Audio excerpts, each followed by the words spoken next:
Morning, everyone. One more time. All of you are doing well. Pleasure having all of you here. I'm Nuria, and this is a space created by the platform South Africa. We created a space to celebrate women power, promoting justice, gender equality, and so on, and celebrating women and the month, International Women Month. So today we have women of different countries in the Southern Africa region to discuss with us about resistance, resilience, so about vulnerability of women, women perspective regarding human rights violations in the region of the Southern Africa Development Community. And we have with us women.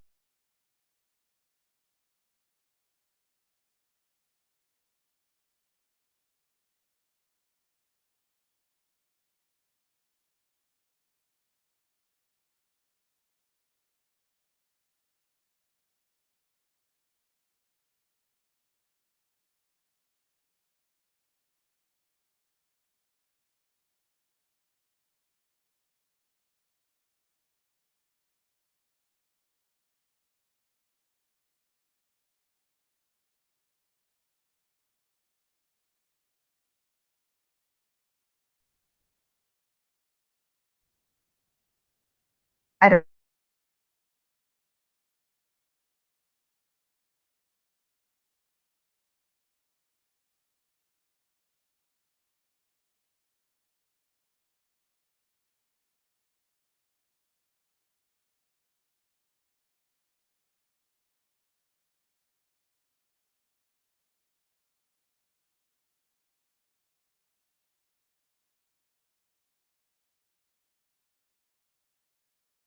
stable.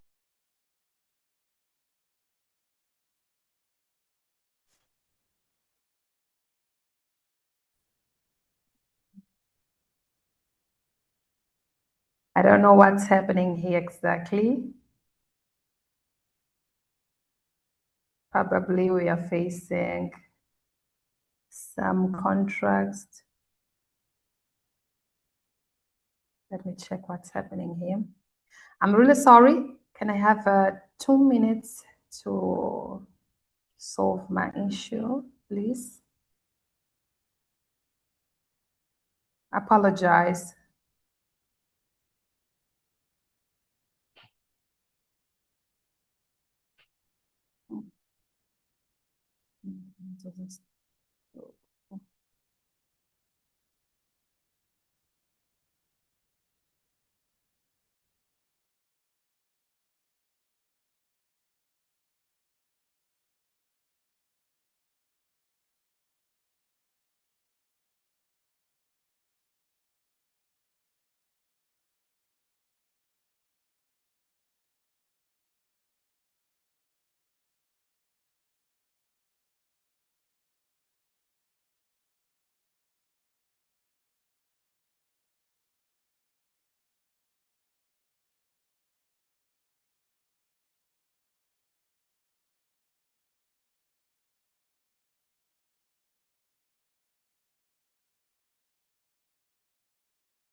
And good morning one more time, and welcome all of you for our first international webinar that we are joining with you, women around the Southern Africa region, to discuss about vulnerability and resistance, and the women perspectives, to discuss about women of Southern Africa development. Now, I was telling that we have here, we have Dr. Feroza Shawuke of Mozambique. She's a lawyer and human rights activist. We have Alondiwe Mtambo, co-founder and executive director of We Are the People. And we have also of Zimbabwe, Michelle Livaraidzo, defender of human rights. And also we have Omhle Tsingila, writer, researcher, and activist, project coordinator of Right to Protect. And also we have Tanel Maseko of Swaziland or Eswatini. She's a human rights defender, and also she's a founder of, executive director of Tulani Maseko Foundation. Thank you so much, our speakers. Thank you so much, all of you who are joining us right now.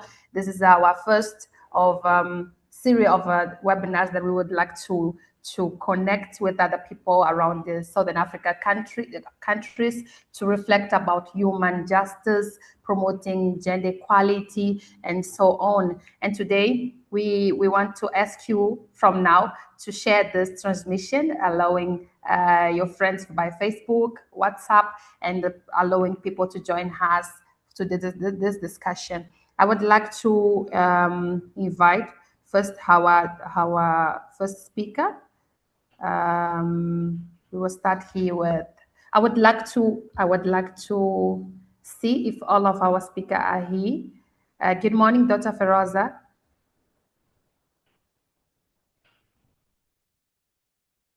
Good morning, Nuria.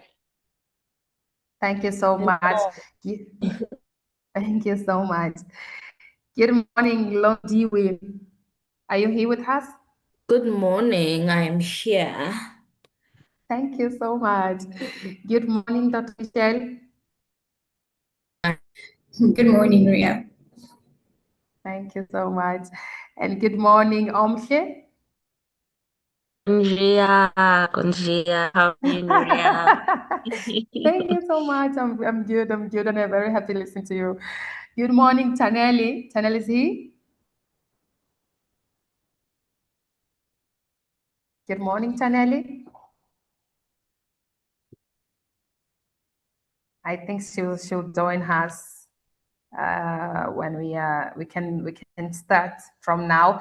Thank you so much, all of you, for joining us. Good morning, all of you. I think we can start with Dr. Michelle Varaizo asking her what is the impact of the armed conflict and political instability on women's lives in Africa.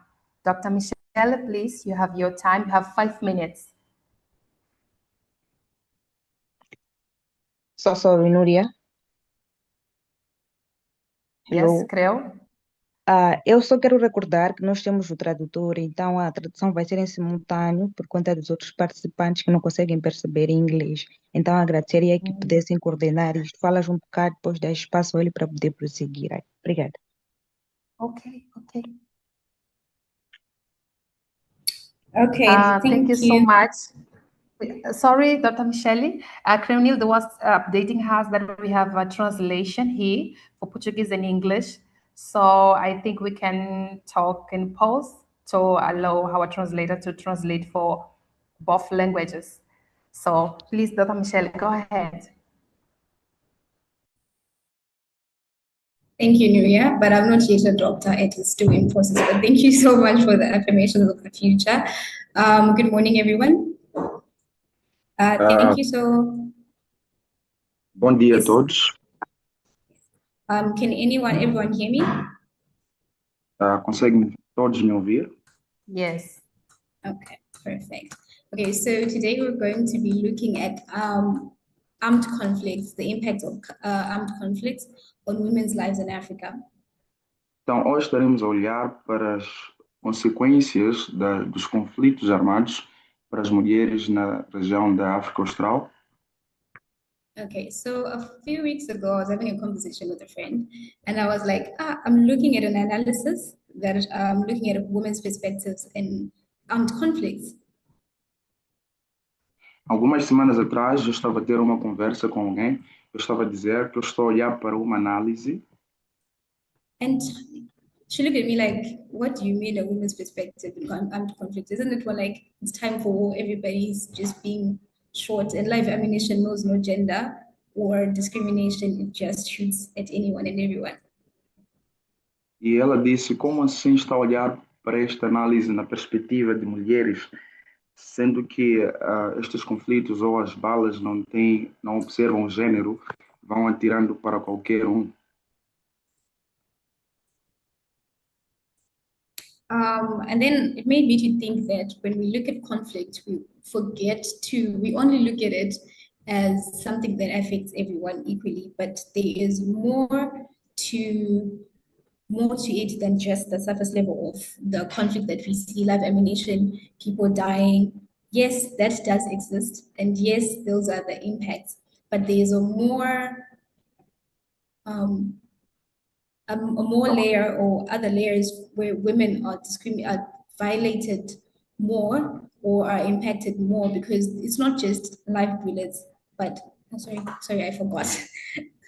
Então, quando nós olhamos para os conflitos, nós olhamos isto de uma forma geral, que é um conflito. Sim, as pessoas sofrem, o impacto existe, mas há muito mais por cima de tudo isto. Existe esse aspecto em que as mulheres são violadas, em que elas sentem um pouco mais de impacto. Então, há camadas, né, dentro de tudo isto quanto à questão do conflito. Okay, armed conflict is not just security issue, but it's more of like a crisis. It's a human rights crisis, because it does not only exist in isolation, it breeds and survives off of existing inequalities and systematically exposes and deepens already existing women's problems. Então, o conflito não é só sobre uma questão de problemas na segurança de pessoas, mostra-nos a questão de problemas na violação de direitos humanos, e também entra um pouco fundo em mostrar aquilo que são as fragilidades e a situação da violação dos direitos humanos. Okay, so whilst it affects everybody, it is specifically and disproportionately a human rights violation for women and girls. So we're going to look at the weaponization of instability as a human rights crisis. This is interpreted. Can you come again, please? We're going to look at the weaponization of instability as a human rights crisis. The weaponization of instability. Nós vamos olhar para a questão de tornar este conflito como se fosse uma arma.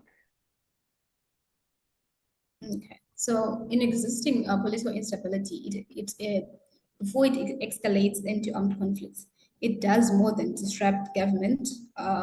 It dismantles systems that are meant to protect women and girls, and in that vacuum, human rights violations become normalized. The abuse of women becomes something that we just look at it like it's the result of war.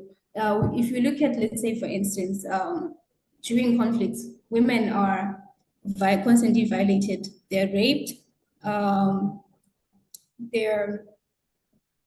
keep forgetting that we're translating.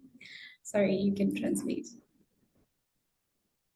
Então, é neste contexto em que o governo pode estar a violar aquilo que deveria estar a assegurar, em que se desmantela a questão da segurança e da preservação dos direitos humanos. This is an interpreter. I would kindly request you to speak in clear thoughts, full thoughts, and short sentences. Okay, for accuracy. Thank you. Okay. Okay, so in times of conflict, women's safety is jeopardized, healthcare and livelihoods, and justice systems that are meant to protect them, they fall apart. Então, em tempos de conflitos, os direitos humanos são ignorados e o conflito acaba afetando essas pessoas. Okay, this increases the risk of sexual exploitation, human trafficking, and forced labor. Sorry, can you come again? I'm really having a hard time to understand what you're saying. I said it increases the risk of them being sexually exploited, human trafficked, and pushed into forced labor. Isso aumenta o risco de serem traficadas, serem violadas. And also pushed into a deeper economic instability. E também de serem levadas para uma situação de grande instabilidade econômica. Okay, armed conflicts, they produce a pattern for human rights violations affecting women and girls.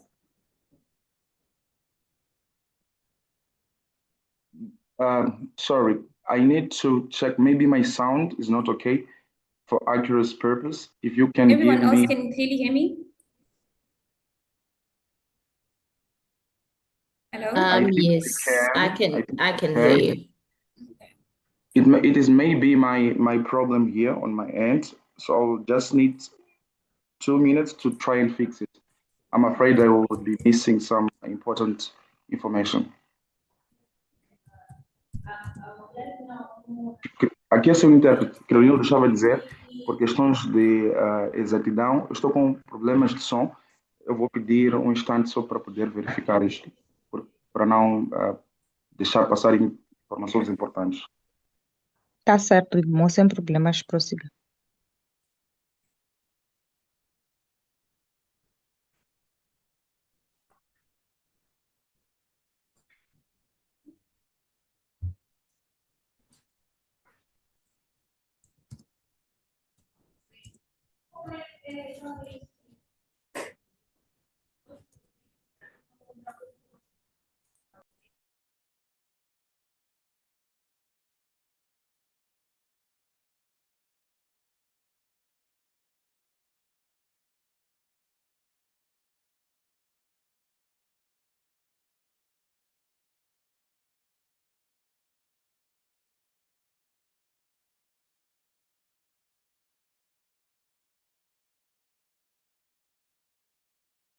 All right, we can proceed. All right, thank you so much. When did you last lose me? You can just repeat what you last said, please. I was saying armed conflict produces a pattern of human rights violations affecting women and girls. O conflito armado acaba criando uma série de crises humanitárias para mulheres. There's conflict-related sexual violence. Tem a questão de violência sexual. Forced displacement and loss of protection. Can you come again, please? Forced displacement and loss of protection. I can't really get it. Forced displacement. Displacement how? Okay, maybe you can just keep it. Denial to access to justice. Yes, my sound system is not really helping me. Okay. Credo, can you translate fast? Can you hear me?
This is your interpreter. I would suggest you to go ahead while I'm still fixing my sound system here.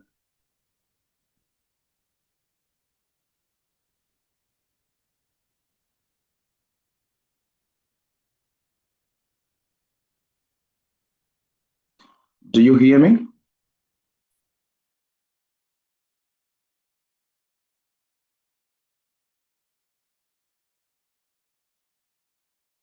Okay, that's fine. I guess we can just proceed. So I'll just proceed without waiting for you to come and translate, right?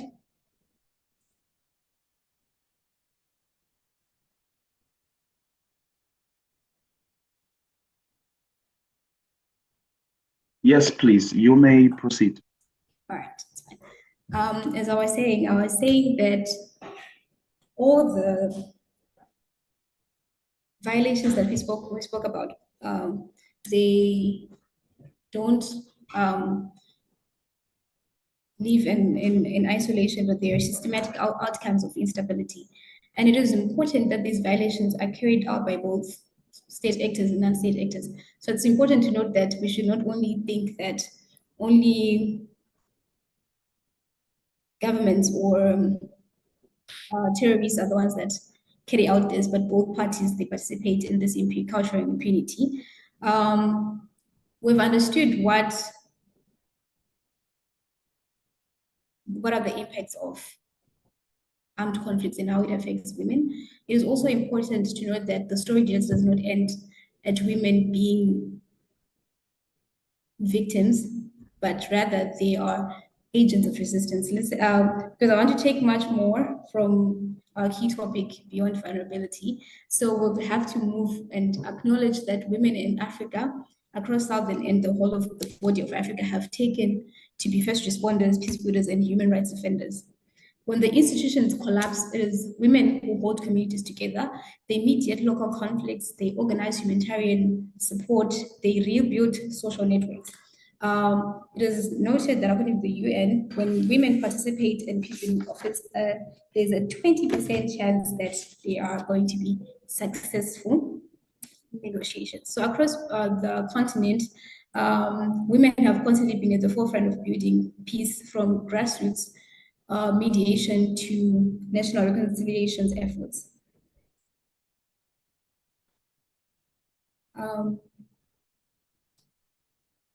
How is it important that women are, is it important, or should women be considered, or should women participate in peace building conflicts?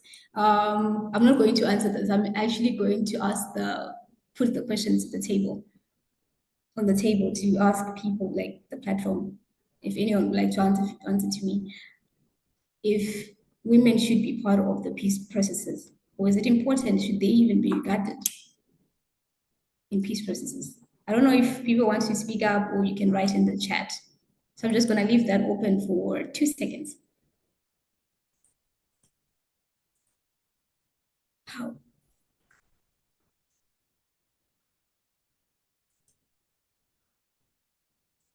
Thank you so much, Michelle.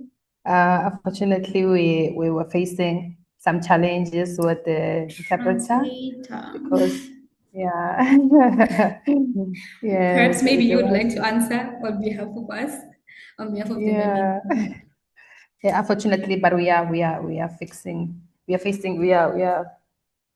working in the trouble to follow with our panel discussion. So now I think we can pass for Dr. Feroza. She will speak in Portuguese. She is from Mozambique.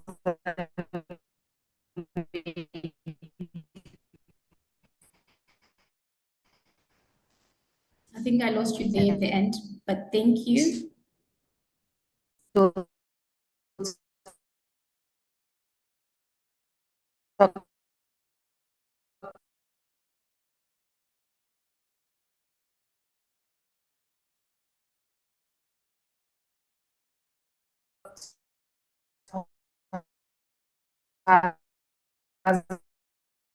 About harassment.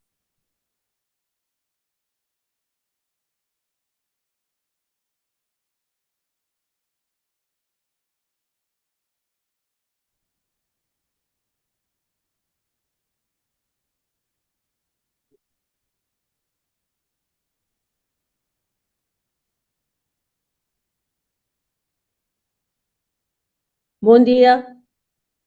Aham. Muito obrigada, doutora Prosa. Só agora Nós vamos... ouço a Núria. A Ok. internet hoje não está boa. Eu não ouvi nada do que a Núria Sim. disse. Até só estava a arriscar abrir o meu microfone. Oh, muito Hum. obrigada. Então, doutora Feroza, vindo assim, nós gostaríamos de saber quais são as políticas e instrumentos regionais existentes para a proteção de mulheres, dos direitos das mulheres. So I think we can write down our comments, our questions in the chat, and when we have an opportunity to question and answers, we will come to them. Please continue sharing this webinar for other people by Facebook and also by WhatsApp with your friends, and let them join us. Doutora Feroza, por favor. Sim, obrigada. Antes tenho a agradecer à plataforma Decide por este convite, mas principalmente por estar a organizar este evento regional.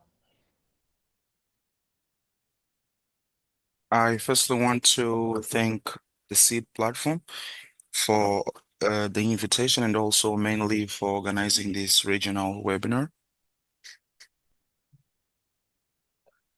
Sim, agora vou passar a minha apresentação, considerando os 5 minutos ou 10 que me concederam. Now Eu I'll vou falar, start my presentation, taking into consideration the 5 or 10 minutes given to me.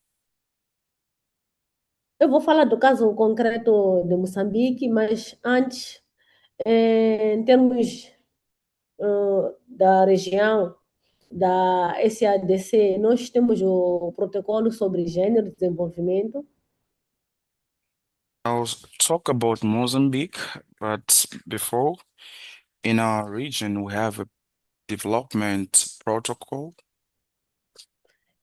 Que tem fornecido uma base normativa para a promoção e empoderamento das mulheres. that has been providing base for empowerment of women Né, em toda a região. in the Agora, entire region. indo concretamente para o caso de Moçambique, eu vou começar por fazer um levantamento de forma corrida para o quadro normativo em matéria legal. So going to the specific case of Mozambique, I'll start by doing a quick mapping on the normative case. E tenho a salientar que, sim, nas últimas décadas ou nos últimos anos, foram registrados e alcançados enormes progressos na promoção à igualdade de gênero. I just want to say that in the last decades or years, we've been getting great results in the issue of gender and empowerment. E no caso de Moçambique, eu tenho a destacar, por exemplo, para começar, a Constituição da República de Moçambique, In Mozambican case, I'll start with the Constitution of Mozambique itself, que preconiza o princípio da universalidade e igualdade, that has the principle of universality igual, and equality, e o princípio da igualdade de gênero, and also gender equality. Olha, eu tenho uma sugestão, não sei se faz sentido. Que tal deixar-me fazer a apresentação toda e depois fazer uma síntese? Por uma questão de economia de tempo e também. Era o que a Depois, Carolina estava mesmo a sugerir aqui. Então podemos fazer neste posso sentido, sim. avançar, né? Sim. Eu até agora vou mandar para Assunção a minha apresentação, quem sabe pode facilitar assim All a right. fazer a como é que chama? essa síntese. Então, posso prosseguir, não é? Sim, por favor. É só um minutinho só para eu fazer esse encaminhamento da apresentação. Para descer, né?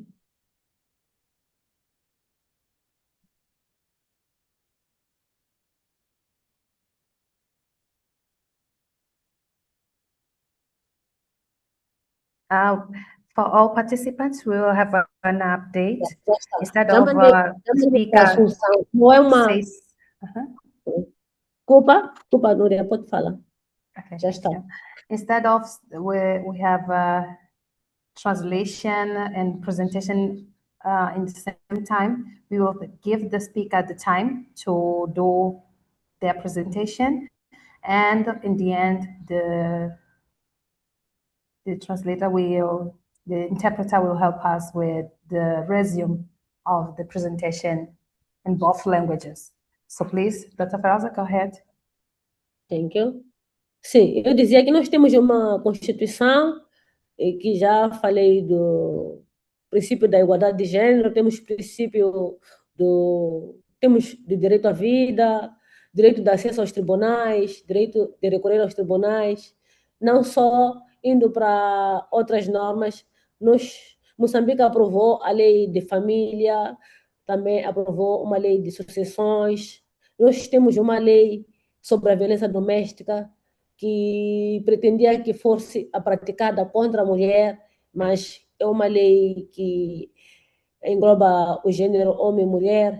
Nós temos também uma lei de prevenção e combate às violências prematuras, entre outras leis. Eu prefiro fazer dessa forma, não vou colocar aqui os números das leis para economizar o nosso tempo. Indo já para o quadro institucional, o governo de Moçambique, para o mandato 2025-2029, é presidido por um presidente, nós temos uma primeira-ministra, mas importa aqui referir que do total dos 20 que incluem o governo de Moçambique, nós temos apenas 6 ministérios que são liderados por mulheres e 13 por homens. A par disto, no âmbito institucional também, nós temos o Ministério do Trabalho, Gênero e Ação Social. Nós também temos uma Estratégia Nacional de Desenvolvimento para o ano 2025-2044. Nós também temos um programa quinquenal do governo, 2025-2029. Nós temos um sistema da administração da justiça robusto que, ao longo do tempo, tem chegado às comunidades mais recônditas, né? No âmbito do projeto um distrito, um tribunal, nós temos esquadras de polícia, temos os gabinetes de atendimento a famílias e menores que foram criados mais para reforçar este atendimento, essa resposta à violência baseada no gênero. Nós temos organizações da sociedade civil, como, por exemplo, a própria plataforma de CID, entre outras instituições de classes profissionais, como, por exemplo, ordens de advogados, várias outras organizações que trabalham com matéria de direitos humanos das mulheres e raparigas de forma específica. Entretanto, considerando tudo que aqui já partilhei, Moçambique está num cenário muito bonito, né? Muito bonito. Não falta leis no nosso país, não falta instituições, mas nós continuamos a enfrentar enormes desafios que têm que ver com a materialização de tudo isto que já aqui apresentei. A materialização a partir da própria Constituição da República de Moçambique, das leis que não encontram um amparo em termos de políticas públicas e, em algum momento, institucionais para responder à violência baseada no gênero. Um dos principais desafios que nós temos tem que ver, por exemplo, com o inquérito demográfico de saúde de Moçambique para o ano 2022, 2023. É atual, sim, mas apesar de estarmos em 2026, que indica que, por exemplo, a título de exemplo, uma em cada 2 raparigas 48,4% teve uma união antes dos seus 18 anos de idade.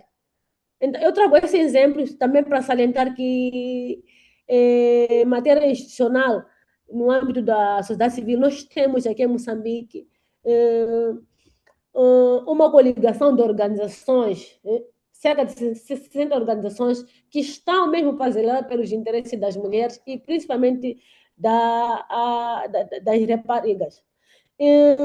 Também nós temos um desafio que tem que ver com a evolução do índice da pobreza no país, que dita que cerca de 70% dos moçambicanos, temos cerca de 70% de moçambicanos vivendo abaixo da linha da pobreza. E sabemos nós que desses 70%, mais de 50% de 70% são mulheres e raparigas, pelos simples fatos de serem raparigas e de serem mulheres. Nós também temos o desafio que tem que ver com o acesso à justiça. Ainda que eu tenha trazido o panorama muito bonito no que se refere a leis, a instituições, nós temos sim um enorme desafio no acesso à justiça em Moçambique, que continua sendo muito preocupante em relação à proteção, à salvaguarda dos interesses das raparigas e mulheres. Nós temos problemas que têm que ver com a morosidade processual, temos problemas que têm que ver até com a sensibilidade daqueles que devem proteger, deviam atender as questões que têm a ver com a mulher, a partir da própria polícia e partindo também para a própria procuradoria e entre outras instituições, até chegar ao próprio ministério, que deveria ser específico, especial para tratar assuntos que têm que ver com as mulheres. Agora já não é um ministério que trata de forma particular, especial, a matéria da mulher, já é um ministério de trabalho, criança e ação social, gênero e ação social, desculpa. E isso vem mesmo a limitar esta proteção que se pretende para a salvaguarda dos direitos humanos das raparigas e mulheres em Moçambique. Então, nós também em Moçambique temos um problema muito preocupante que tem que ver com a instabilidade política. Refiro-me a conflitos militares armados, às crises humanitárias, os desastres ambientais causados por mudanças climáticas, falo de cheias, dos ciclones que têm estado a afetar o nosso país, e nós temos as mulheres como as principais vítimas ou as que mais são prejudicadas diante destes fatores. Em jeito inicial, né?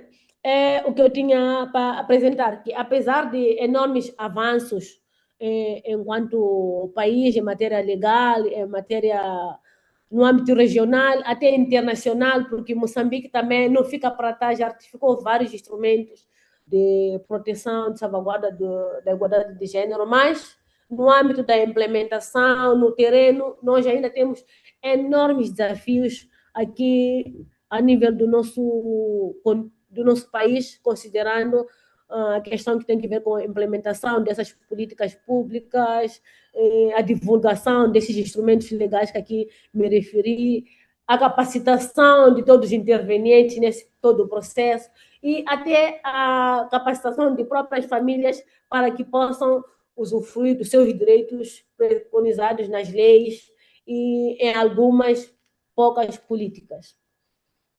Muito obrigada, doutora Núria. Jeito inicial é o que eu tinha para apresentar.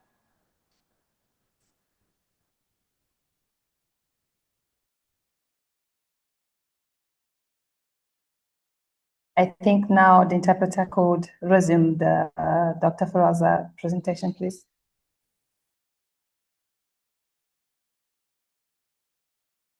Do you hear me? This is your interpreter. Yes, okay.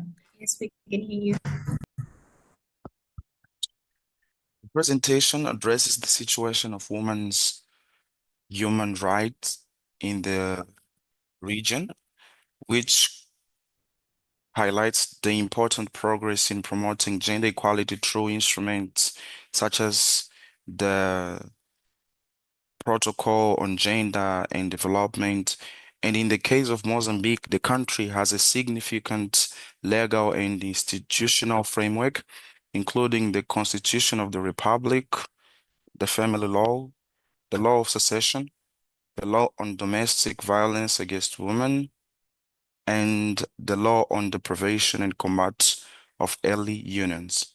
There are also key public policies, such as the National Development Strategy and the government's 5-year program, as well as institutions like the Ministry of Labor, Gender and Social Action, and the Justice Administration system. Despite these advances, significant changes remain.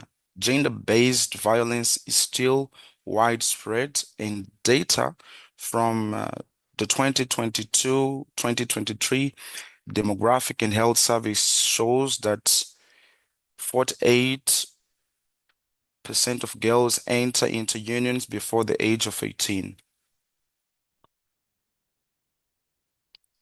And around 70% of the population lives below the poverty line, which combined with patriarchal norms increases women's vulnerability.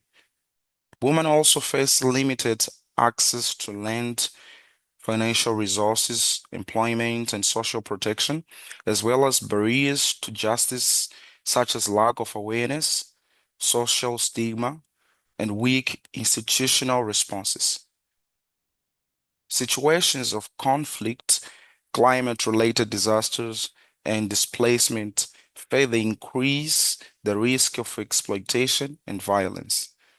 Although there has been progress in the representation of women, full gender parity in decision-making has not yet been achieved.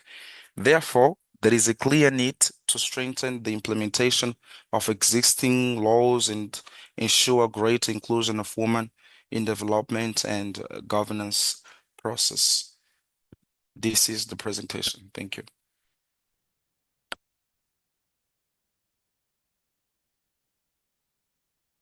Thank you so much. As Dr. Feroza was presenting, she said that in Mozambique we have armed conflict and climate change consequences that increase women and girls' vulnerability and poverty. And we still have a lot of challenges to ensure the effective implementation of the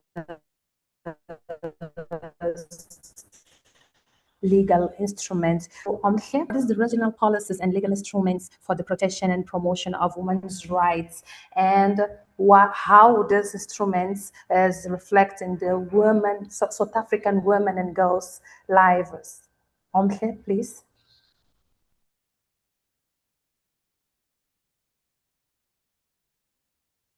Hi, Nora, can you hear me? Yes. Okay. Thank you very much to Desida just for this platform to connect, I think, with other women from around the region, which really, happens in our own region, but it's really nice to be here with everyone. So yeah, thank you just for this again. But today I really just want to shed light on, as you said, Nuria, just some of the regional mechanisms that do exist, but how also implementation or the lack of implementation has really left women with nowhere to turn to, especially when it comes to human rights violations that are done by the state or corporates that operate within our own region as well. Some of these mechanisms are really important, and they really do not just come from nowhere, but it's years of activism from different women from different countries within SADC who've really pushed through their own political engagements with their governments, but also with civil society, working hand in hand together to ensure some of these mechanisms have really come to life. but they are implemented within our different region as well. And I guess from my side, I just, as a researcher in gender, what I've also really recognized and have come to an analysis of that many of these mechanisms, though they are great, and I think Dr. Feroza just touched on some of them just now, when it comes to the gender protocol of SADC, other policies that are being used by states and just the economic community as well, is that many of them are a political commitment, meaning that they are not binding by law unless many of these countries decide then to rectify some of these mechanisms and these policies to align with their local initiatives as well. And what we find is that without political will, it's very difficult to implement some of these policies on the ground. I'll just talk briefly about the SADC protocol on gender and development. Though, again, as I said, is not legally binding, but there is a political commitment from all 16 member states of our SADC community. And the protocol, just to list some of the things it commits to, is to eliminate discrimination, address gender-based violence, and to ensure women's participation in political and economic life. But there is an important limitation, is that, again, if a country has not rectified the protocol, these commitments are not legally binding to the states. So what we have here is that while the framework really does exist, it only depends on the political will and, again, the implementation of this protocol. And alongside this protocol, we also have different policy frameworks like the SADC Gender Declaration on Gender and Development and the SADC Gender Policy.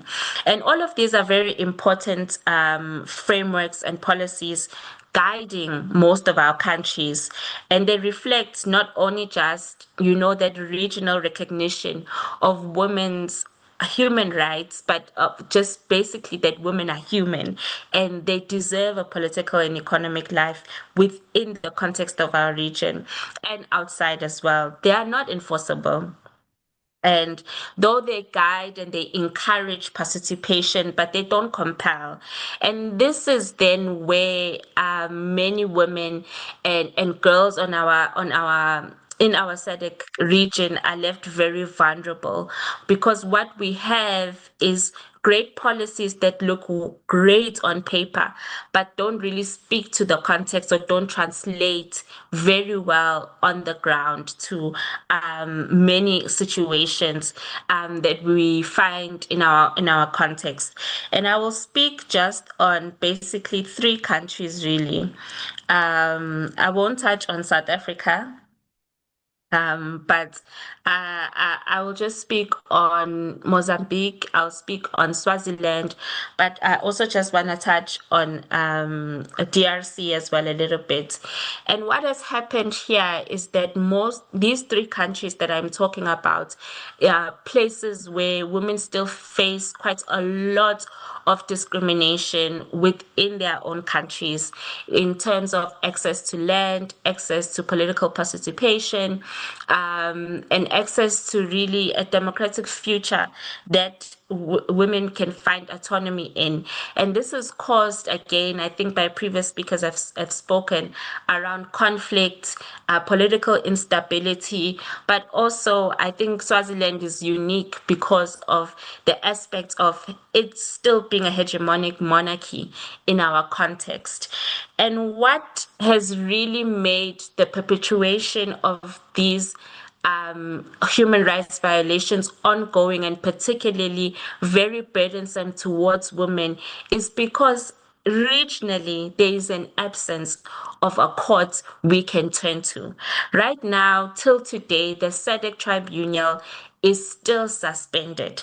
Therefore, women do not have another platform outside of their domestic platforms like your high courts, magistrate courts, parliaments to head to hold their own states accountable for the human rights violations that are ongoing in their countries, to hold states accountable for also not pulling through and implementing some of these regional mechanisms that are really good, but not translating on the ground.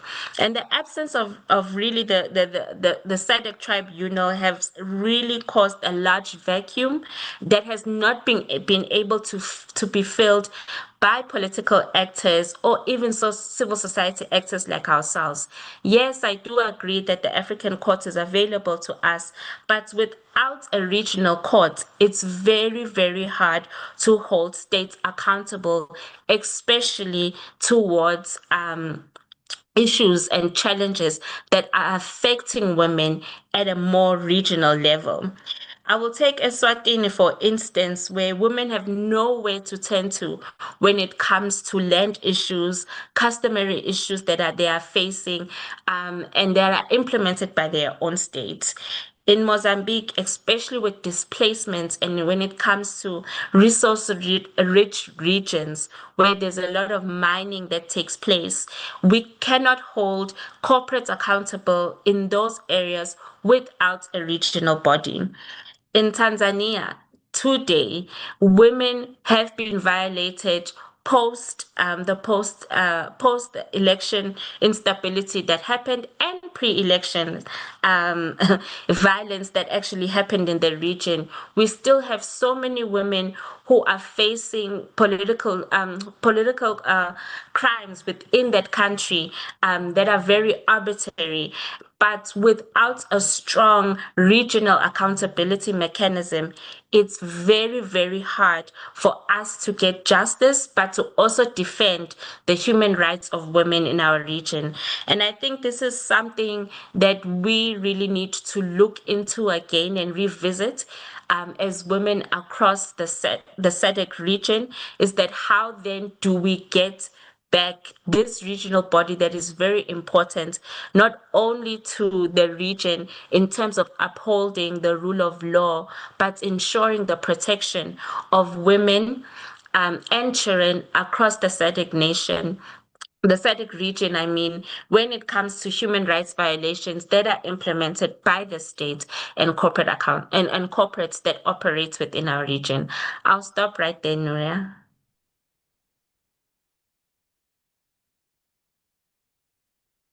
Thank you so much, Homcle, for insightful presentation you brought us. So I think the interpreter now have time.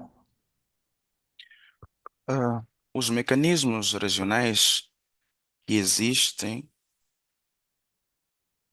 eles existem, mas há falta ou fraca implementação dos mesmos, e isso afeta profundamente os direitos humanos.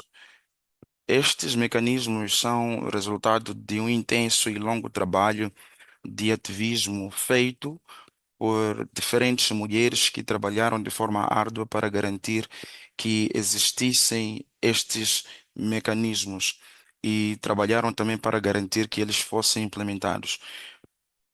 Porém, muitos destes instrumentos ainda precisam ser legalmente obrigados ou obrigatórios por lei. Olhando para a questão do instrumento que existe nessa SADC, que tem boas componentes, mas se o país não aprovou, então não é obrigatório para este país cumprir estas leis. Estas ferramentas reforçam a necessidade de participação política e financeira ativa de mulheres, mas elas são políticas, porém não totalmente compulsivas. Olhando para a questão de alguns países como Moçambique, Suazilândia, Eswatini, ainda existe dificuldade no acesso à terra, participação política, E o que perpetua, para no caso da Suazilândia, o que perpetua esta situação até hoje é também a questão de termos o Tribunal da SADC até hoje suspenso. Então as mulheres não têm um outro espaço para onde vão expor as suas dificuldades, senão os próprios países, onde os países têm de julgar as suas próprias situações. E as leis que existem nesses países muitas vezes são boas leis, mas na prática não se vê a implementação. E em Eswatini, as mulheres não têm onde correr internamente e a falta deste tribunal regional, a falta de ativação deste tribunal regional afeta profundamente estas mulheres. Em caso de Moçambique, por exemplo, existe muita falta de acesso de terra, problemas de deslocamento com a questão dos conflitos e também a falta de acesso à riqueza.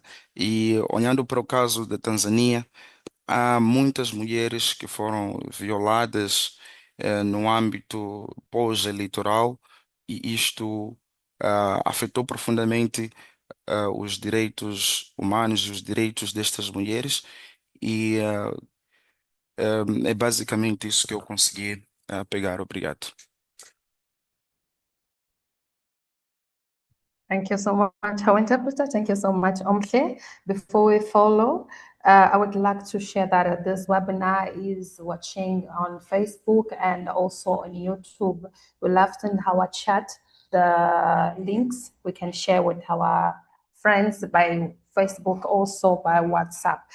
As Omhle was saying, that we have a government efforts, but also we have a civil society organization working to eliminate gender violation against women and girls, and also working to promote the empowerment.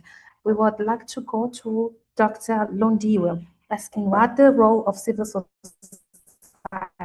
in fact, in advancing women's rights and tools to combat digital violence.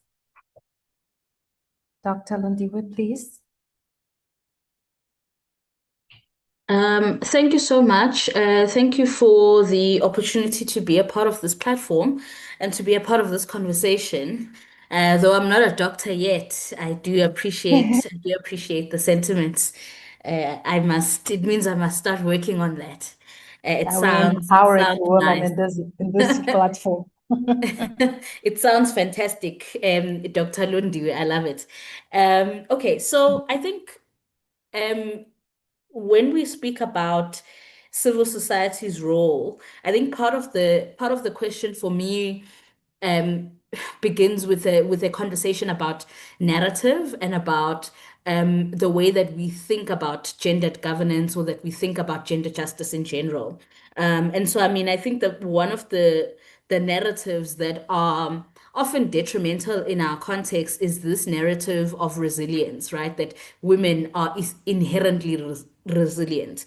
This narrative of strike a woman, you strike a rock, which is a narrative that I think is played out for me, right? And I mean, I think of course we can speak about women's role in different struggles and how we women have been the ones to ground struggle, to ground movements of resistance. But I think it's important that we shift the narrative around the way that we think about women and the way that we think about their participation in politics, we think about their participation in leadership. And so for me, I think a lot of that then rests. So if we look at the role then of civil society, you're looking at one trying to what's the word, counter the narratives of erasure, right? So I mean, if you think about because I'm in South Africa and I'm South African, if you think about the struggle against apartheid and you think about who the heroes of that struggle are, you don't often hear the stories of women. You don't often hear the stories of women combatants who were either armed and part of that combative struggle, or who were resisting from their homes, from their communities, building the networks of resistance and protecting the networks of resistance. I mean, there are stories about, so Seth Mazibuko is an anti-apartheid activist. And so he tells a story of how on June 16, that the way that he got away from being arrested is that one of the women on the streets that they were protesting gave him a dress and sort of disguised him for him to be able to get out of that situation. We don't talk enough about those sort of resistance from the home kind of narratives, and I think that it's important that we counter that erasure. I also think that it's important that when we talk about human rights violations, I mean, in South Africa just this past weekend it was Human Rights Day. Even when we tell the story of Human Rights Day and we tell the story of the Sharpeville massacre, we don't often talk about the women's role in that in that particular moment in history. And I think that it's important then that as civil society we give voice and we give platform to the stories of women and to the narratives of women. But I also then think that when we talk about civil society now in present times, there is a need to move beyond the conversations of representation. Of course, representation is important. Of course, representation matters. Representation is one of the reasons that I am sitting here, is that I got to see Black women like myself at the forefront of whether it's academic or political or different social movements. I got to see them at the forefront of those spaces. But when we think about then where we are now, for example, if you look at the South African Parliament, 45% of it is made up of women, right? If you look at Rwanda, for example, 63 to 65% of the parliament is made up of women. But when we then look at the changes and the sort of empowerment that we experience and that we expect, we're often falling into the trap of what other academics call femocracy. Femocracy is basically a sort of top-down understanding of women empowerment, a top-down understanding of how it of the feminist or the pro-women changes that need to be happening in our society. And often these are beholden to your big man politics kind of leadership. And so I think for me then it's important for us to start to have conversations and create platforms that have conversations that go beyond the concept of representation, that say, what does empowerment look like for women, and for lack of a better phrase, on the ground, right? And allow us to move away from the sort of femocratic understanding of how women empowerment should be happening. I also think we often group or categorize women's issues in this sort of big category. And I mean, South Africa as an example, you will lump those along with other categories as well. I mean, you have the Department of Women, Children, and whereas I think it's important to think about gendered governance in a way that allows us to think about gendered governance in all spheres of government, but also to think about gendered governance when it comes specifically to dealing with women's issues. I think it's important here that we allow, or at least that we shift the narrative towards women being experts on women's issues. So the people who are experts on their issues are the people who experience them. And so for me, I think then as civil society, it's for us to shift that narrative, that narrative a little bit more. That women are experts in their own struggle, in their own resistance, and that they have the solutions and that they have the understanding of what it is that needs to change. So whether we're talking about structural change, we're talking about which is your policies and those kinds of things, or we're talking about access to land, for example, in rural communities, or we're talking about gender-based violence as something that hinders women's participation, whether in democracy or in politics.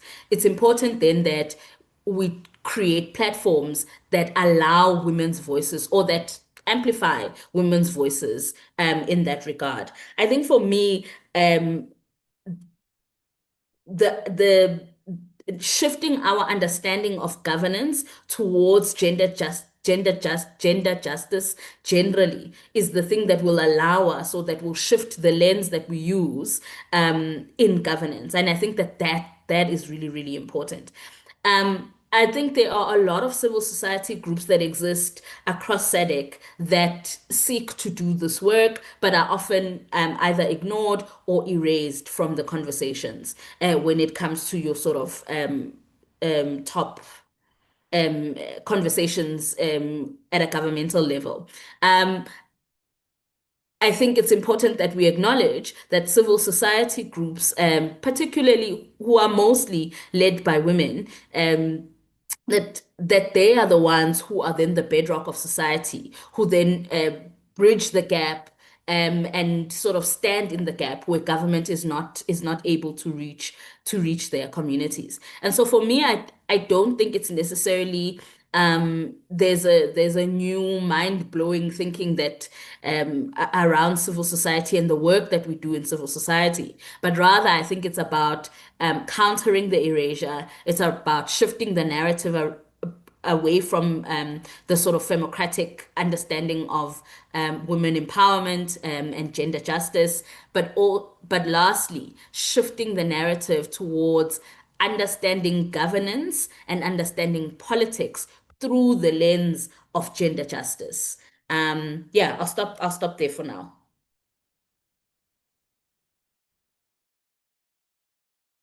Thank you so much, Londiwe, for your insightful and powerful presentation. So, how interpreter, go on.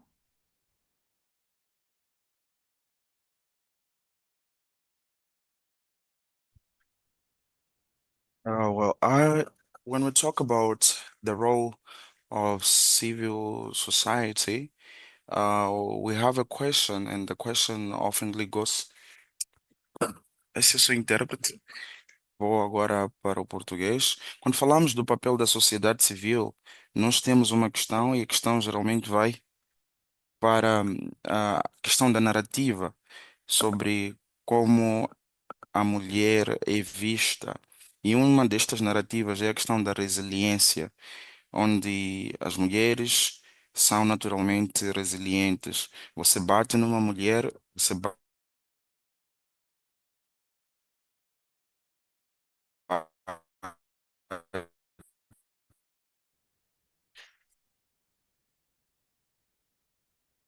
Esse é o seu intérprete, consegue me ouvir? Sim, sim. Vamos É pedir claro, ainda por um momento, mas já conseguimos ouvir, por favor. obrigado. É claro que devemos falar do papel árduo das mulheres e também enfatizar ter a necessidade de se ter uma plataforma de contar as histórias da mulher, porque raramente se fala do trabalho das mulheres na luta pela libertação, mas é preciso ainda mais trabalhar para mudar a narrativa. Por exemplo, na África do Sul, raramente fala-se da participação ativa das mulheres na luta contra o apartheid. Ah, não se fala das mulheres que seguraram em armas, não se falam das mulheres que resistiram a partir de suas casas. E, por exemplo, existe uma história contada por um dos ativistas que lutou contra o apartheid, que a 16 de junho escapou da prisão por intervenção de uma mulher. E é importante hoje que a sociedade civil dê espaço e plataforma para contar essas histórias das mulheres. S- A sociedade civil, além da questão apenas da representação, que é muito importante. Por exemplo, se olharmos para a questão da África do Sul, o parlamento tem cerca de 45% de mulheres e Ruanda cerca de 63% de mulheres no parlamento. Mas se formos a ver, observar a questão das mudanças que estas mulheres estão a trazer, existe ainda o desafio, por- pelo pensamento, a narrativa que se tem, de se calhar diminuir um pouco o impacto das vozes destas mulheres. E é necessário que a sociedade civil dê a plataforma além da representação. E vejo também a necessidade de se categorizar os desafios das mulheres em grandes categorias. O caso, por exemplo, da África do Sul, fala-se da categoria ou do Departamento de Mulheres, Gênero e Criança. Eu acho que isso é importante, mas é importante mudar a narrativa entre ter mulheres como e passar a ter mulheres como especialistas sobre os assuntos das mulheres. Eu- Porque quem é profissional nos seus assuntos vive aquilo que trabalha para conquistar. E é necessário começar a trabalhar ativamente no que precisa ser melhorado.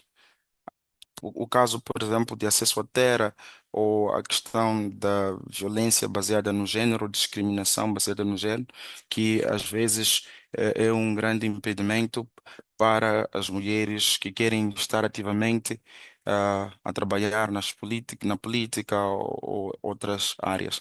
E também penso que há organizações da sociedade civil na região que tentam fazer este trabalho, mas muitas vezes são ignoradas e até puxadas para o fundo. A sociedade civil deve hoje criar pontes e alcançar onde o governo não consegue alcançar. Para mim, um dos aspectos muito importantes é a questão de mudar-se a narrativa e passar a se entender o governo, a governança, passar a se entender a política, a- as próprias mulheres entenderem isso e começarem a trabalhar ativamente nisto.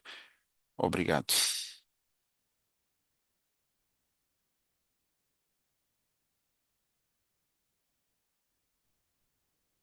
Thank you so much, our interpreter. And now we will open the stage. But before, we would like to ask for you who are with us by Zoom, you can raise your hand. But for others who are with us by Facebook and YouTube, you can leave your message in the chat or in the comment bar.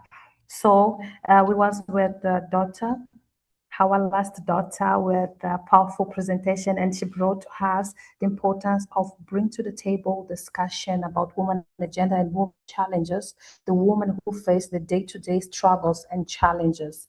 And as a civil society, we have responsibility to give space to women's stories and women narratives.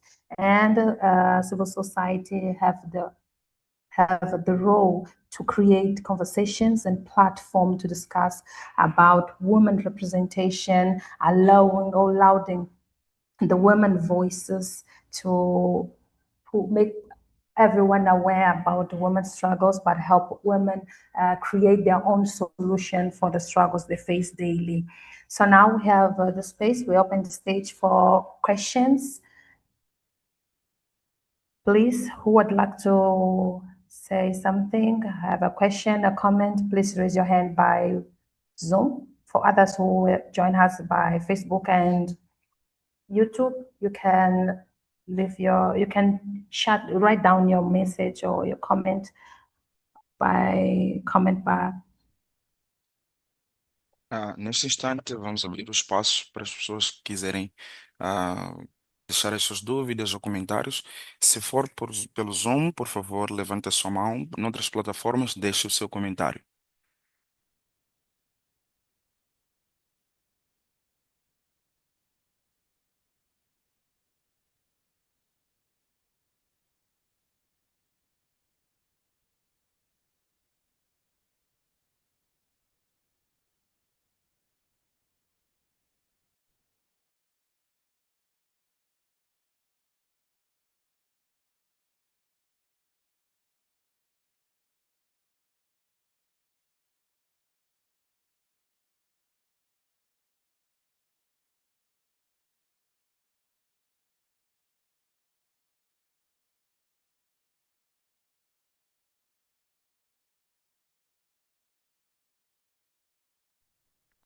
I think maybe if just to kick us off in the conversation, maybe to it would be good for us to on this platform to have a conversation about how we maybe not consolidate, but how we can sort of join together across the region to amplify the work of civil society or even the work of women in politics who make this empowerment possible. And I mean, I think it starts from in our communities, figuring out what are the organizations or women-led organizations that are there that are targeting issues around gender-based violence, that are targeting issues around representation or even child marriages, for example.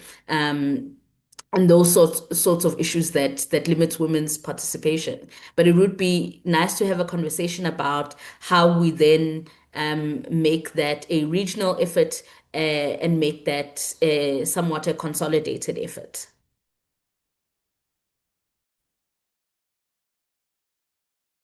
Thank you so much, Mahira. Eu penso que, para começar com a conversa, podíamos falar aqui mesmo sobre como ampliar o trabalho da sociedade civil na nossa região e o trabalho das mulheres. Podemos olhar, por exemplo, para a questão das organizações que estão aí fora a trabalhar nos assuntos que têm a ver com as mulheres e talvez também a questão de uniões prematuras, a questão da representação e assuntos que têm a ver com as mulheres.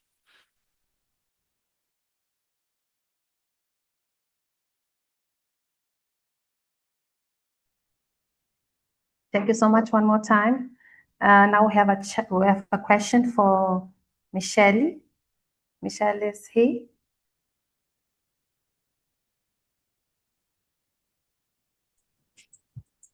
Sorry, come again. Yes, we have a question for you. And Manuel would like to know, what is the experience of Zimbabwean women with armed conflicts and political participation? What's the lessons and recommendation for other countries? Okay, so Manuel is joining us for other social media platform.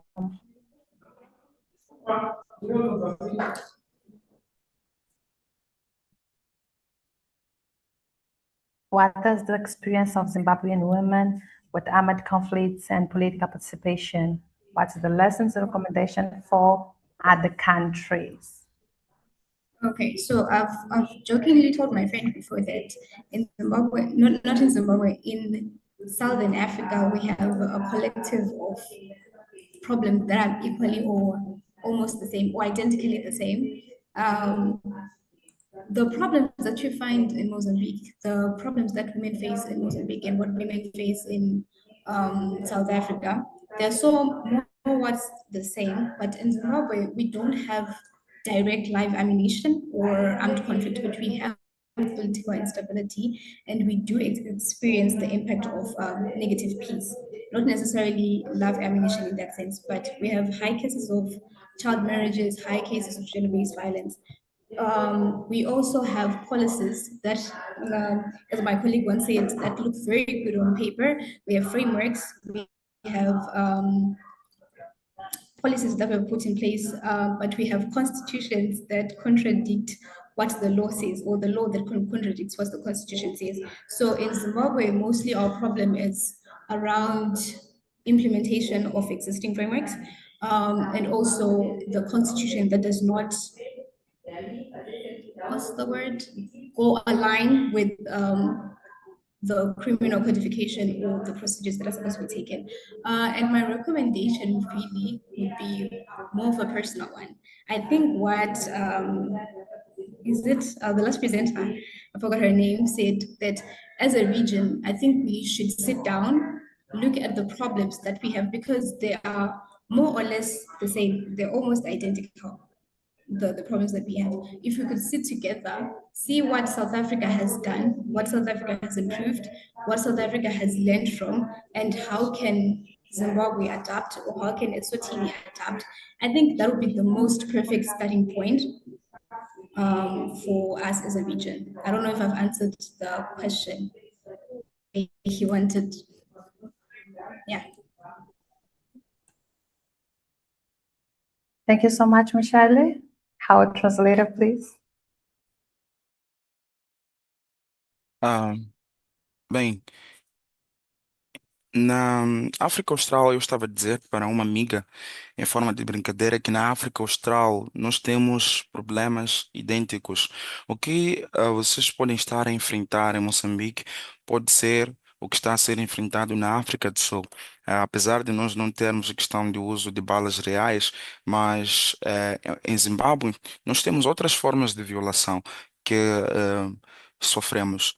E temos políticas bonitas, temos políticas que, quando nós olhamos escritas no papel, são interessantes, mas há falta ou fraca participação destas políticas. Então, é sobre a questão da implementação de ferramentas existentes.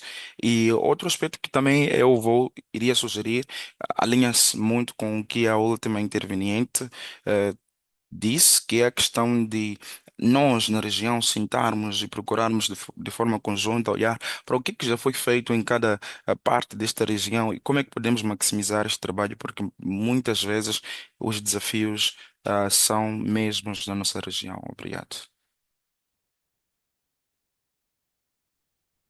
Thank you so much, Michelle. Thank you so much, interpreter. Manuel, we'll wait that, we don't know if the answer of Michelle was satisfied you, but please, anything else, let us know.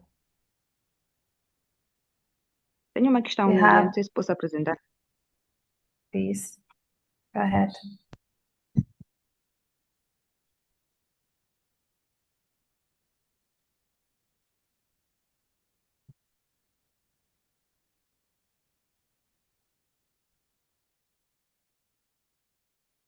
You can go ahead, please. Can you? Pode avançar com a sua questão, Thank you Crevilda. so much. Eu estava aqui a refletir um bocado. Estamos a falar das perspectivas das mulheres em relação às violações dos direitos humanos a nível da SADC, não só, mas também às violações das próprias mulheres. Nós sabemos que ultimamente, principalmente no caso de Moçambique, as mulheres têm passado por várias situações de violência e também de violações domésticas, principalmente quanto à questão do feminicídio.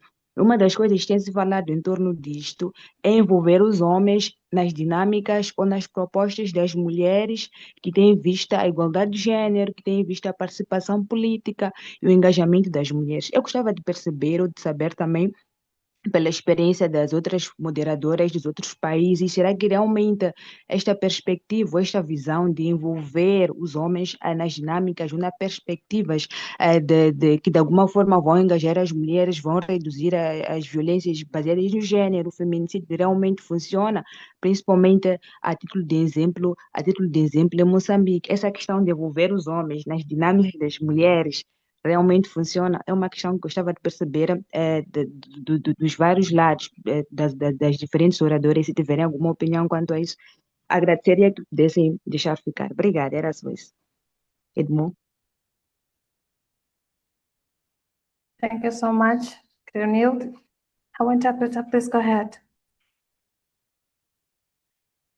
I was thinking here, as we're talking about the perspective of women human rights violation, And looking specifically in the case of what is happening lately in Mozambique, for example, where we have many situations of violence and women being killed as well. So I would like there is I would like to share a proposal that we are thinking, or that is to include many in the dynamics and activities that are about women, with the objective of controlling these the violence against women, the human rights violation, and also the feminicide. So I would like to know if it really works. And this is a question directed to different uh, uh, people who were intervening here. So I'd like to know if you think it really works to include men in the dynamics and activities that have to do with uh, raising awareness or for women. Thank you. Thank you so much. I see the Dr. Faraza hand. Please, Dr. Faraza, go ahead. Obrigada. Queria comentar, não diria que responder a esta questão aqui apresentada pela Cleonilde, somente porque ela também trouxe um exemplo específico de Moçambique. Eu tenho o entendimento de que nós, em África, principalmente no âmbito regional, ainda precisamos de ter ações de discriminação positiva, ações que vão em direção a direitos especiais das mulheres. Falo a partir das leis, mas não acontece isso porque os nossos governos ainda não entendem que as mulheres precisam desse tratamento particular, especial. Falo da lei de violência doméstica, por exemplo, que em Moçambique não tem esse olhar específico para as mulheres. Falo dos tribunais, das políticas, dos tribunais, por exemplo. Nós não temos sessões especiais para tratar assuntos que têm que ver com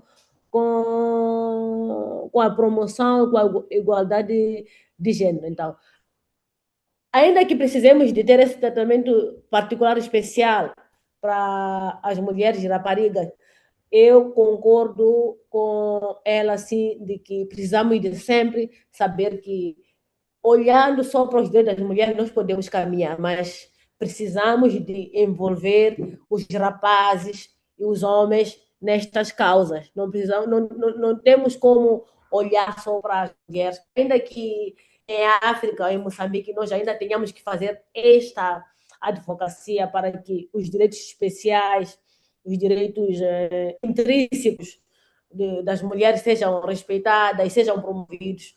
Precisamos de ter uma abordagem de inclusão, de envolvimento, envolver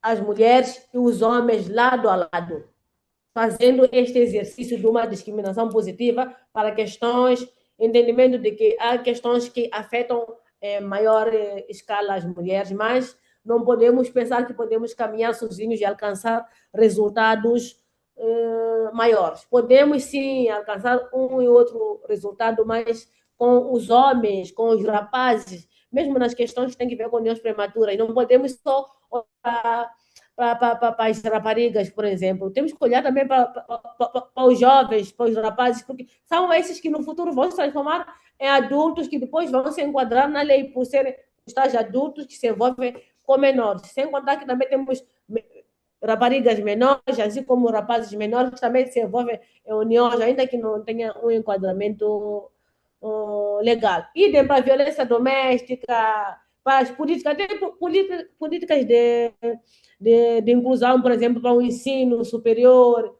Temos que olhar para as mulheres particularmente, mas há que fazer um exercício por parte dos nossos dirigentes, do nosso governo, para que, em paralelo, não deixemos os homens para trás, porque vamos estar sempre a recuar, mesmo considerando o contexto familiar, quando se olha só para a mulher, sem olhar que este cidadão, este homem, precisa de ser envolvido precisa de ser educado, sensibilizado, que amanhã é o futuro agressor, é o futuro político, dirigente que não vai respeitar os direitos das mulheres e das rapazes. Então, só queria responder a este ponto, ou comentar este ponto, em relação à necessidade de envolver, discriminando, sim, porque algumas situações, algumas condições são específicas, obrigam-nos a olhar para a mulher de forma particular, mas precisamos de envolver. E eu vou trazer um caso mais recente, conforme a que a Unida aqui trouxe, deste feminicídio que ocorreu, onde o homem, ele foi, ou era, né, o culpado, tirou a vida da sua própria esposa, mas depois ele também tirou a sua própria vida. Então, é muito importante envolvermos, considerando os dois lados, né, para que os resultados sejam maiores e nós tenhamos respostas eficazes. Obrigada. Thank you so much, Dr. Feroza. Before our interpreter do his part, we would like to say that we are close to the end of our first webinar organized by the City Platform South Africa. And we would like to bring to the reflection experiences of different countries, as we have here, about how could we increase women access to justice and what is the mechanism for protection against women and gender-based violence against women and girls. And we would like to know what is the channels we have, or what is the mechanism existent that we could improve, or how could we improve the mechanism that we have actually to amplify the women voices, but also eradicate or eliminate gender-based violence against women and girls. So we will give space for our speakers after our interpreter bring us the translation of Dr. Feroza's speech. And we will also ask for recommendations and tips about how could we look forward to increase women participation in the public sphere, but also in different levels. And thank you so much. Please, our interpreter, go ahead.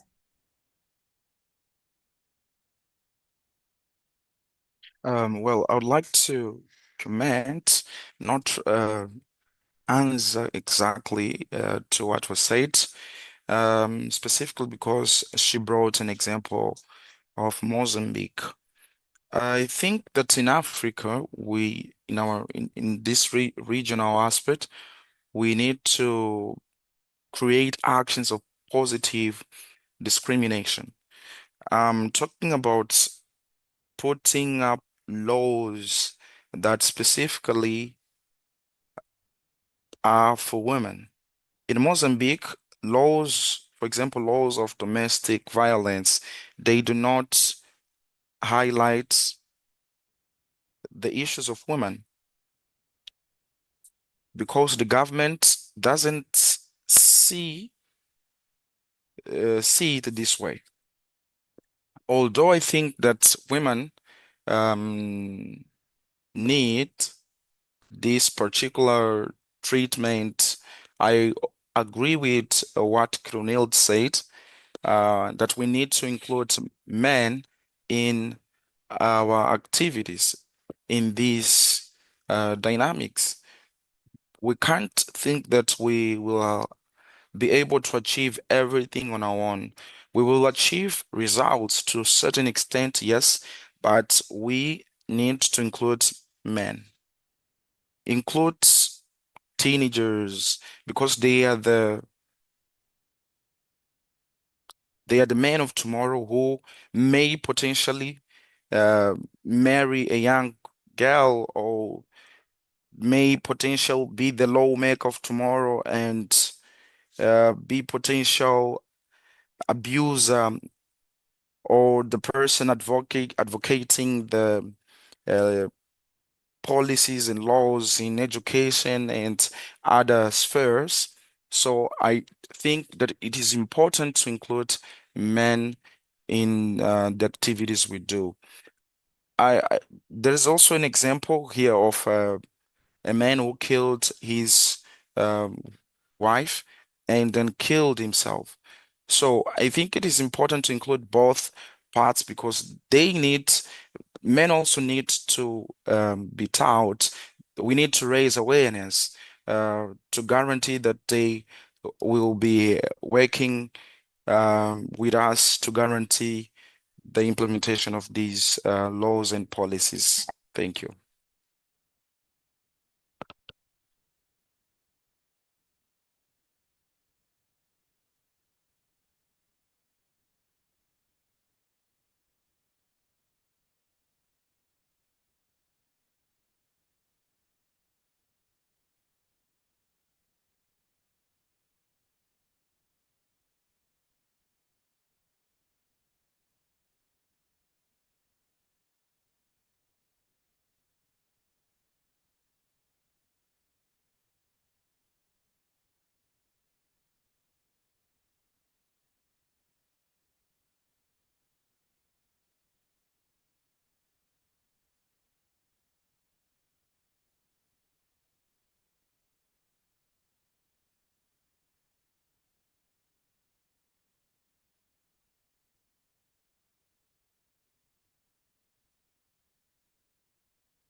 Thank you so much.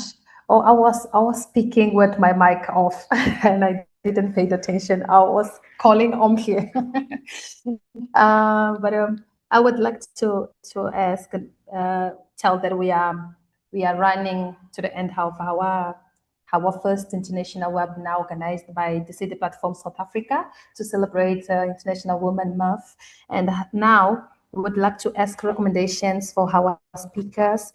And we will start with Londiri. How could we increase women's access to justice, and what is mechanisms that we could implement to protect women against abuse and gender-based violence? Yeah, I mean, I think my first comment will be linked to what the last couple of speakers have been speaking about, which is the inclusion of men in conversations about about women empowerment and about access to justice. And I think it's important that we make sure that we all understand that patriarchy oppresses us all, that the system of patriarchy actually is oppressive to all of us, and that as long as there's a prevalence of violence and a prevalence as long as there's a prevalence of violence in our communities, in our societies, we need men to be involved in those conversations, particularly if they are the majority of the perpetrators. It's important that those conversations be led by other men who are saying, no to violence against women, no to violence against children, and no to violence generally in our communities. And I think feminism as a concept is a concept that seeks to protect all of us and that seeks to create an equal society for everyone, not just a concept that only prioritizes women. I think that's the first recommendation, is that in all these conversations, in all these different platforms, that everyone be included in the conversations, but not even just included, but everyone participate. And then I think just to your specific question around access to justice and increasing access to justice, particularly for women. Again, I think it goes back to the idea of what lens it is we use to think about justice. So if we have a justice system or a governance system that remains patriarchal, then we're not going to easily improve that access to justice. It means that we need to shift the way that we think about governance, the way that we think about access to justice, and the way that we think about justice generally. It also means that when we think about gender justice, we need to think about everyone, not just from the lens of women. Of course, there are specific scenarios where we must prioritize women, where they are the most oppressed, or at least the most violated. But it's important that we shift the way that we think about governance and the way that we think about justice. And for me, those are political conversations. Whether those political conversations should be happening in our communities, between civil society organizations, in governments, in the regional bodies that we have in Southern Africa. It's important that those conversations happen, and that shift starts to happen.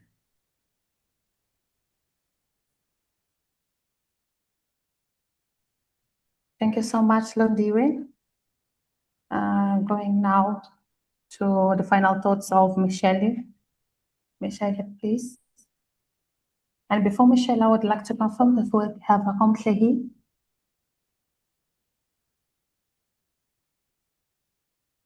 Omhle, are you here? Sorry, Noria. This is the interpreter. Should I interpret?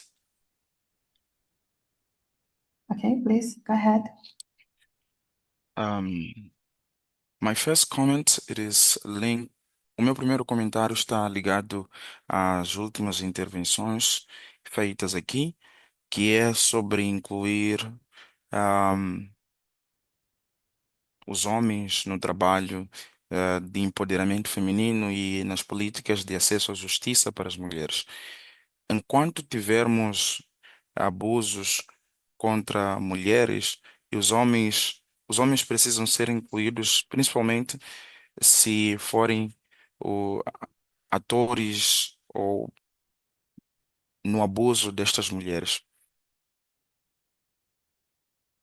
E precisamos também, é importante que tenhamos homens falando para os outros homens que é preciso parar com o abuso, é preciso parar com a discriminação e tudo isto. Eu penso que o modelo patriarca é um problema, é um desafio para nós, e enquanto a governação for vista desta forma, vamos continuar tendo desafios.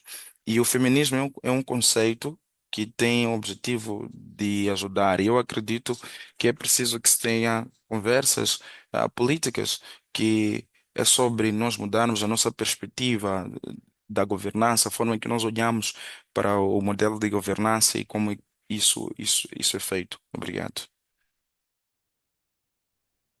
Thank you so much.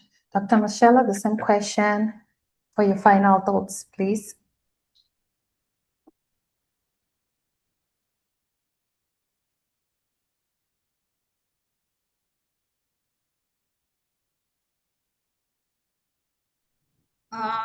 Sorry, I was just having trouble with my mic. But yeah, thank you so much. I just wanted to say, I don't really have much to add on. because I think Londile has already spoken much. But maybe in regards to peace and security in the region, it is important that we just don't see women as victims. We are still very much capable to make necessary peace, to be part of peace negotiation concepts, negotiations efforts. Women are drivers for change, and I'm very sure in our African context, in African way of saying, we say that in my language we say mushamukazi, like the woman is the maker of the home. So if we include women in peace processes, if we include women in offices in positions of change, not just as a tokenism or as porters, but people that are actually not just placeholders, people that are actually drivers of change, impactors of change. I think we'll move towards a greater Southern Africa and a greater change within the region. But yeah, thank you so much again for the platform and the opportunity. Thank you so much, Michelle. Interpreter, please go ahead.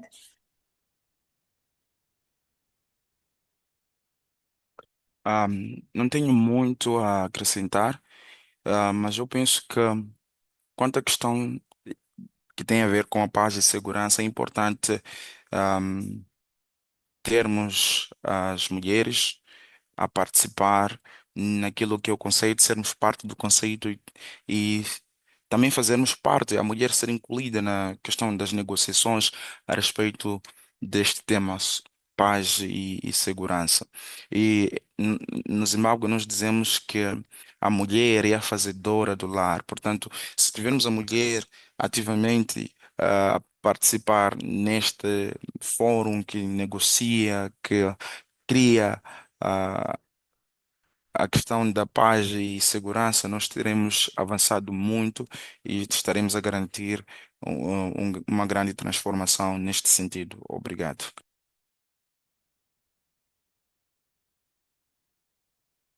Thank you so much. Dr. Feroza, your final thoughts about the same question? How could we, as women, increase women's access to justice? And what is the mechanism for protection against women and girls abuse and gender-based violence?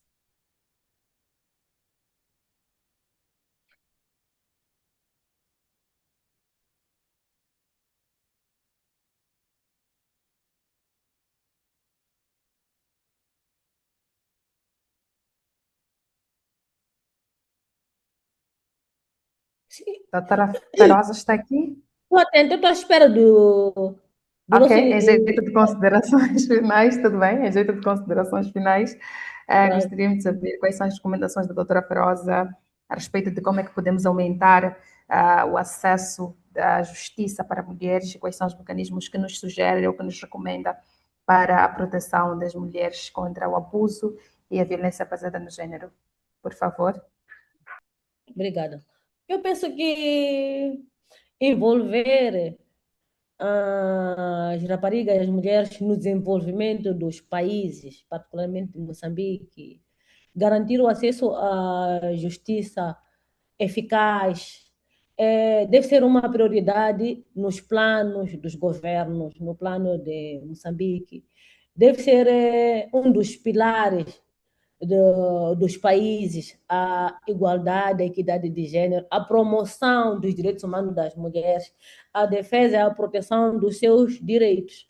Precisamos de entender que somos sim iguais como seres humanos, mas há condições históricas, estruturais que ditam que a mulher precisa de ter um tratamento preferencial, um tratamento mais humanizado, específico, a partir das leis, a partir de políticas públicas e principalmente das instituições. Nós precisamos, por exemplo, a Moçambique, olhando para a administração da justiça, de ter sessões especializadas para atender questões que têm que ver com violência baseada no gênero, com a igualdade de gênero. Nós precisamos ter tribunais que julgam matérias que têm que ver com com questões que têm que ver com a promoção de gênero, homem e mulher, considerando, por exemplo, questões de violência doméstica, questões de uniões prematuras, que não podem ser delegadas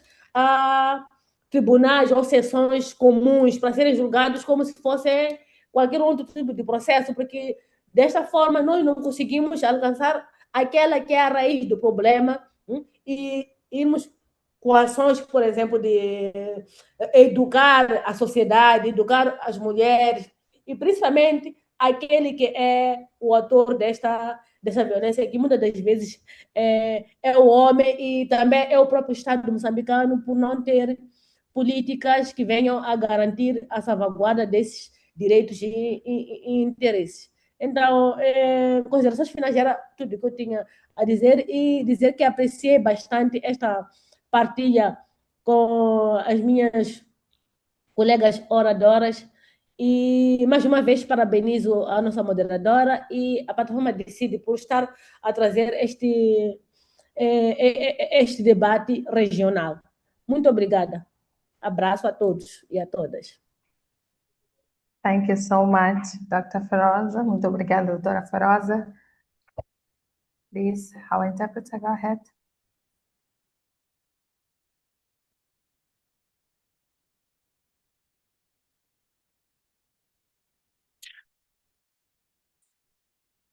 Eu penso que é necessário envolver raparigas e mulheres nesta questão de garantir a segurança e a paz, e também isto deveria ser uma Desculpa, prioridade. vou falar em português. Gostem de português, mas é inglês. Oh, obrigado por me chamar a Eu atenção. falo- I think we need to involve girls and women in this process and guaranteeing the safety and peace. I also think that it's a must to have it as a priority in our policies, and the government should take it as a priority.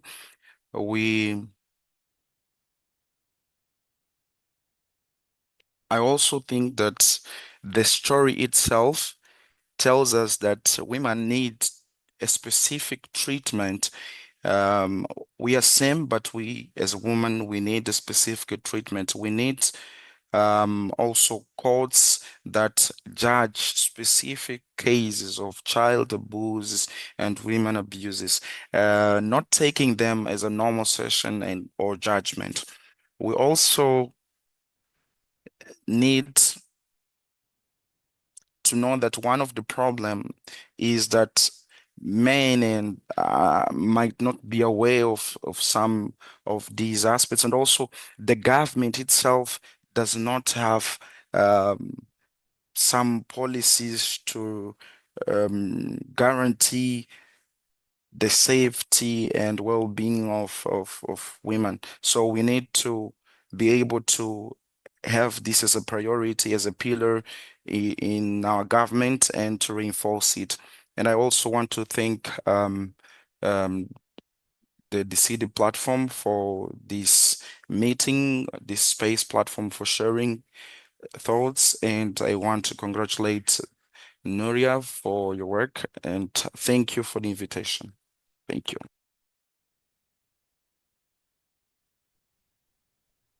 Thank you so much for all of you who joined us. We really appreciate it. Today we were talking about the vulnerability and resilience, women's perspective regarding human rights violation in the region of the Southern Africa Development Community. And we had powerful women of around the Southern Africa region, and there was sharing with us, all the experiences, their thoughts, and the ideas about how could we overcome the challenges the women are facing day to day. And as a recommendation, final recommendation, we have inclusion of men and boys to awareness protection discussion, or inclusion of men and boys and women agenda discussion to effective protection. And we have also inclusion and active participation of all all of us in the discussion, the table discussion, and we need to shift the way we think about the government, about the other organizations that is working to promote women empowerment. And we need also to engage women and girls in the table discussion, because we have there as our priority, and it's important that we have to be the government priority or government agenda. We need to have codes that have exclusive mandate to discuss about gender-based violence, promoting humanization of the women problems, also to increase women voices in different levels. So we would like to say thank you so much, and congratulations one more time for all of presentation and questions that you share with us today. We would like to say thank you, and we hope to see you in the other or next opportunity. I am Nuria Edina, and today I was with you sharing with this powerful panel of women of Eswatini, Swaziland, Mozambique, South Africa, and Zimbabwe. And we hope that we could see you next time with the other countries, with other women around the continent and around the world. Thank you so much, and we'll see you soon. Thank you for having us. Thank you so much. Howard Translator, please go ahead. Obrigado,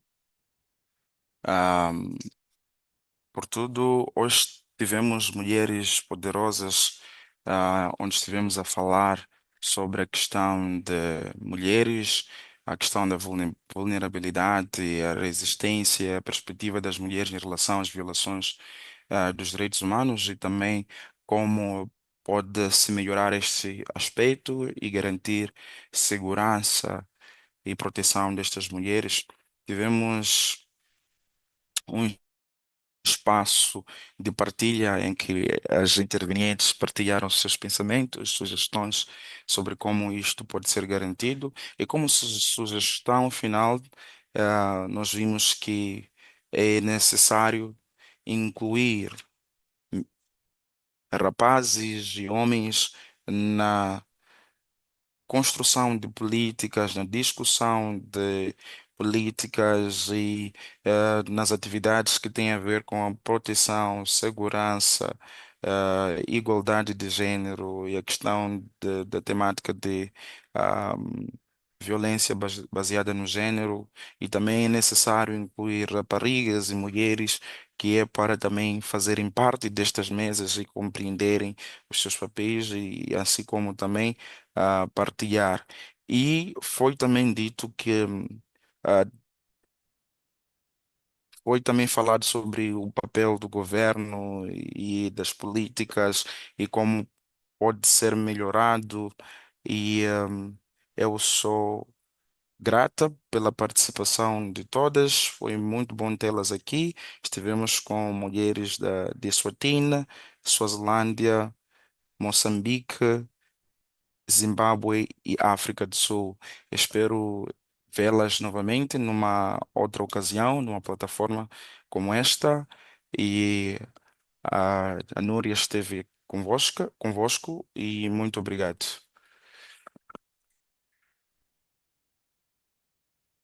Thank you so much, and see you soon.